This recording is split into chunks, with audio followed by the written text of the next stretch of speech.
Hey, welcome. I'm Matthew Rollins. Thanks for tuning into the channel. So the whole point of this channel is to elevate and educate the next, wow, that was tense, the next generation of leaders in logistics and transportation and supply chain management. So I am not the end-all be-all expert. My ambition here is to create a community. You're going to see me having conversations and interviews with industry experts.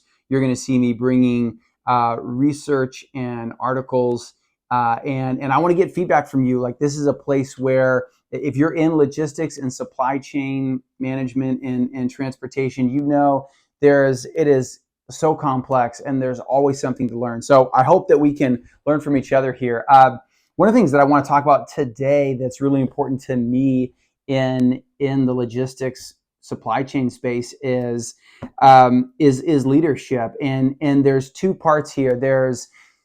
There's the technical side of using software and AI, and if you're in the warehouse, maybe robotics, and the technical skills of data analysis and budgeting and compliance and OSHA requirements, right? And then there's what we'd say the soft skills, but leadership, communication, interpersonal skills. And I want to talk about leadership today, and that the best leaders that I've had in my life, they make me want to follow them. They create this desire in me to serve them, to be better, to do better. And so I just want to encourage you today. If you're a director of transportation or an executive in the industry, and maybe you're burnt out, maybe you've been doing it for a long time, I don't know, maybe you're a little bit more salty at times because it's a stressful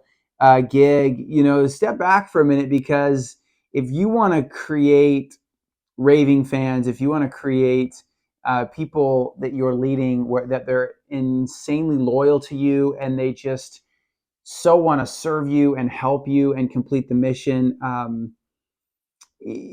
think about what that looks like to create that relationship with them. And I'm sure a lot of you watching this are phenomenal leaders and you have phenomenal relationships with your employees or your team, but constant and never ending improvement, right? So we can always do better. And so I think we all have examples of terrible leaders in our life and phenomenal leaders. And I think that the leaders in my life that have been the best are the ones that they made me feel significant and a part of the team. They made me feel like the work that I did really mattered, and they saw it and they were grateful. And so then it's like, oh man, I know that when I do a good job, it matters. It's a part of the greater whole. And so it's just that's what I'm thinking about right now. I was like, yeah, take the time. Don't be the leader that withholds praise and is so serious that all your employees are like, I don't know that they like me, to be honest, or man, I don't know that I'm doing a good job because I haven't gotten any feedback about this, or man, I just think I'm messing up because I only ever get negative feedback. Like, find the stuff your team is doing well and just praise them for it. And so I'd love to hear from you.